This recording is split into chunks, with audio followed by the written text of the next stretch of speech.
ان نون کے ساتھ، یعنی جو چیزیں ہمیں پہلے سے معلوم نہیں ہے وہ اسی کے تھرو جو ہے وہ ہمیں معلوم ہوگی. پھر انٹیوشنز کو بھی یہی سب کانشیس مائنڈ جو ہے وہ کنٹرول کرتا ہے.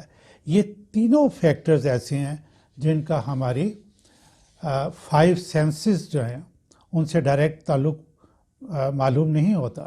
آپ دیکھیں مثلا ہماری 5 سینسز جو ہیں، دیکھنا، سننا، چکھنا، سونگھنا، چھونا، یہ جو فنکشن ہے، اس کے علاوہ یہ سب کانشیس مائنڈس کے یہ جو 3 فنکشنز میں نے بتائے ہیں، یہ کچھ بہت سپیریئر قسم کے فنکشنز ہیں، اور یہ کام ہمارے برین سیلز یعنی نیورونز کا ہے.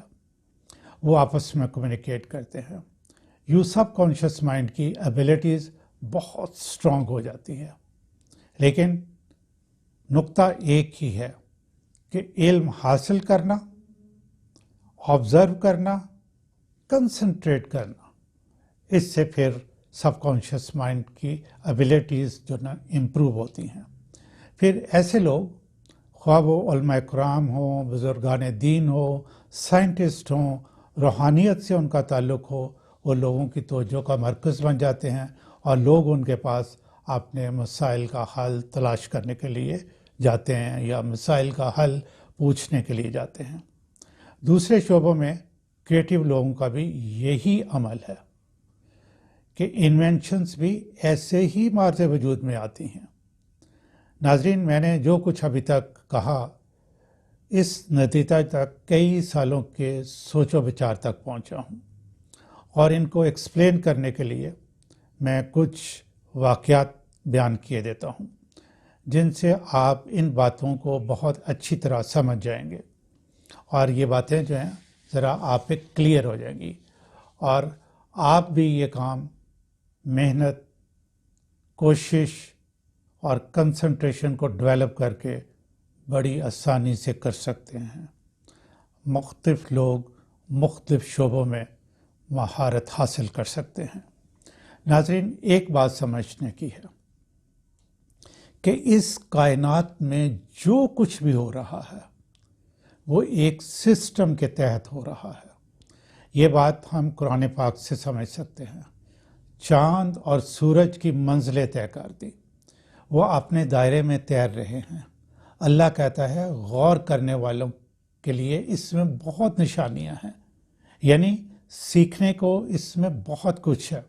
اسی لیے اللہ تعالیٰ نے انسان کو بار بار غور و فکر کرنے کے لیے کہا ہے، یعنی تھنکنگ کے لیے کہا ہے. یہاں مجھے ایک واقعہ یاد آ گیا. ناظرین، میں انطالیہ ٹرکی میں ایک 2 ہفتوں کا انٹرنیشنل سیمینار کروا رہا تھا، سولو گیسٹ اسپیکر، اور اس میں تقریباً 30 پارٹیسپینٹس تھے 13 ملکوں سے آئے ہوئے. میں ایک دن کلاس ختم کرنے کے بعد جب ہم کھانے کی ٹیبل پہ بیٹھے تو ملیشیا سے آئی ہوئی ایک لیڈی تقریباً لیٹ 30s میں ہوگی اور اپنے ملک میں اچھے عہدے پہ فائز تھی، انگلینڈ سے پڑھی ہوئی تھی، تو مجھے کہنے لگی، ایک Khalid, you too much quote from Quran. تو بڑا امپورٹنٹ کویسچن تھا. تو میں نے کہا کہ تم ذرا کھانا ختم کر لو، پھر میں تمہارے سوال کا جواب دیتا ہوں. تو میں نے اس کو یہ کہا کہ دیکھو کہ برطانیہ میں ایک خاتون ہے، ایک پولی ٹیکنیک سے وہ HR میں ڈپلومہ کرتی ہے، ایک فیکٹری میں جا کے کام کرتی ہے، اور 25 سال کام کرنے کے بعد وہ HR مینیجر ریٹائر ہوتی ہے. ریٹائرمنٹ کے بعد وہ اپنے تجربات پہ منحصر ایک کتاب لکھتی ہے HR پہ، 150 صفحے کی کتاب لکھ دیتی ہے، اور جب بھی آپ نے HR کی بات کرنی ہوتی ہے تو وہ آپ بڑے کانفیڈنس کے ساتھ اس کی کتاب کو ریفر کرتے ہیں کہ یہ اس کی کتاب میں لکھا ہوا، اور ہم اس کو سچ مانتے ہیں. اور یہ کتاب جس کو ہم قرآن پاک کہتے ہیں، میں نے کہا چلے فار دا ٹائم بینگ یہ سوچ لیتے ہیں کہ آتھر از ان نون.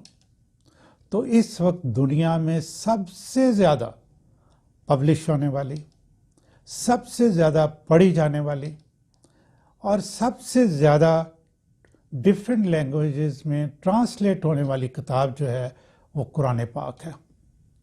تو ہم اس میں سے کیوں چیزیں ریفر نہیں کر سکتے یا سمجھ نہیں سکتے؟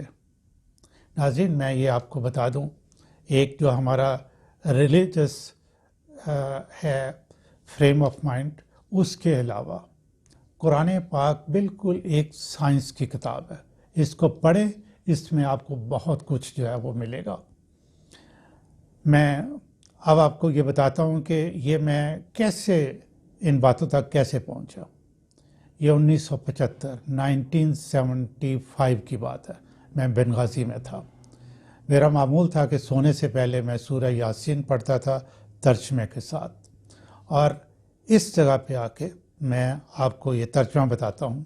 میں اکثر رک جاتا تھا، اور ترجمہ تھا کہ جو کچھ وہ کرتے رہے تھے ان کے ہاتھ ہمیں بتائیں گے اور ان کے پاؤں اس کی گواہی دیں گے، ان کوٹ. یعنی یہ میں نے آپ کو ترجمہ بتایا ہے سورہ یاسین میں سے. اب آپ یہ دیکھیں کہ میں سوچتا تھا کہ یہ ہمارے ہاتھ کیسے بتائیں گے اور پاؤں کیسے گواہی دیں گے. میں کئی سال اس نقطے پہ غور کرتا رہا کہ یہ کیا سسٹم ہے. بہت سے صاحب علم لوگوں سے میں نے پوچھا، لیکن مجھے کوئی خاطر خواہ جواب نہیں ملا. پھر آتا ہے 1985 ایگزیکٹ 10 سال کے بعد میں برطانیہ میں تعلیم حاصل کر رہا تھا. ہاسٹل میں رہتا تھا. ایک دن اتوار کا دن تھا. ناک ہوا تو میرا ایک کلاس فیلو ملاوی کا رہنے والا، وہ کہتا ہے Iqbal come down, TV room میں آؤ، اور زبردست کرکٹ میچ ہو رہا ہے اور آسٹریلیا میں تمہارا جو خان ہے زبردست قسم کی بالنگ کر رہا ہے. میں گیا، جا کے دیکھا، اور میرے ذہن میں یہ سوال آیا کہ یہ میچ جو ہے اس وقت آسٹریلیا میں ہو رہا ہے، اور اسی وقت بیٹھا میں برطانیہ میں وہ میچ دیکھ رہا ہوں. آخر یہ کیا سسٹم ہے؟ جو ہی میرے ذہن میں یہ سوال آیا، اگلے دن میں کمیونیکیشن ڈپارٹمنٹ میں جو ٹی وی کا شعبہ ہے وہاں جو ایک سینئر انجینئر تھا اس کے پاس چلا گیا، اور میں نے جا کے اس سے یہ سوال پوچھا. تو اس نے مجھے کہا اٹس ویری سمپل، کہ گراؤنڈ میں کیمرے لگے ہوئے ہیں، وہ یہ جو کچھ موومنٹ ہو رہی ہے، یعنی میچ کھیلا جا رہا ہے، وہ ریکارڈ کر رہے ہیں، اور یہ الیکٹریکل ویوز جو ہے یہ کنٹرول روم میں بھیج رہا ہے کیمرہ جو ہے، وہاں ان کو میگنیٹک ویوز میں کنورٹ کیا جا رہا ہے، اور پھر اس کو ہوا میں چھوڑ دیا جا رہا ہے. اور برطانیہ میں ایک مخصوص جگہ پہ مصنوعی سیارہ کھڑا ہے، وہ ساری میگنیٹک ویوز کو جو ہے وہ ریسیو کر رہا ہے، ریسیو کر کے بوسٹ کر کے یہاں کنٹرول روم میں بھیج رہا ہے، اور پھر یہاں کا کنٹرول روم دوبارہ اس کو الیکٹریکل ویوز میں کنورٹ کر کے ہمیں دے رہا ہے، اور ہم اس کو ٹیلی ویژن پہ دیکھ رہے ہیں. یعنی یہ ویوز میں اور یہ انرجی میں کنورٹ ہو کے سارا کچھ جو ہے پھر اسی طرح شکلوں کے ساتھ ہم سارا کچھ جو وہ ٹیلی ویژن پہ دیکھ رہے ہیں. میں نے اس سے کہا کہ اس میں ٹائم کتنا لگ رہا ہے؟ تو اس نے کہا کہ یہ غالباً 3 سیکنڈز یا 4 سیکنڈز کے قریب جو ہے وہ ٹائم لگ رہا ہے. اب ناظرین، کویسچن تو سیدھا سا ذہن میں آتا ہے کہ اللہ تعالیٰ قرآن پاک میں فرماتا ہے کہ میں نے کوئی انسان کو علم دیا مگر تھوڑا سا. تو جس نے ہمیں تھوڑا سا علم دیا، اس سے ہم نے اتنا کچھ کر لیا، تو اس نے ہماری ہر ایکشن کو نوٹ کرنے کے لیے، ہماری سوچوں کو ریکارڈ کرنے کے لیے کیا سسٹم جو ہے وہ بنایا ہوگا. اور وہ سسٹم ود ان اس ہے، ہمارے اندر ہی ہے. اور یہی سارا سسٹم جو ہے یہ روز حساب یا روز قیامت جو ہے وہ ڈسپلے یا ری پلے جو نا وہ ہو جائے گا. ایک بات واضح ہے کہ ہر عمل سے انرجی پیدا ہوتی ہے. جب آپ کسی کی طرف غصے سے دیکھتے ہیں، کوئی ابیوزو لینگویج استعمال کرتے ہیں، تو وہ انرجی مختلف ہے. لیکن جب آپ کسی کی طرف بہت پیار سے، محبت سے دیکھتے ہیں اور اچھے الفاظ استعمال کرتے ہیں، تو وہ انرجی مختلف ہے. وہ انرجی ہے، ویوز ہیں، جب ان کو دوبارہ جو ہے وہ کلیکٹ کیا جائے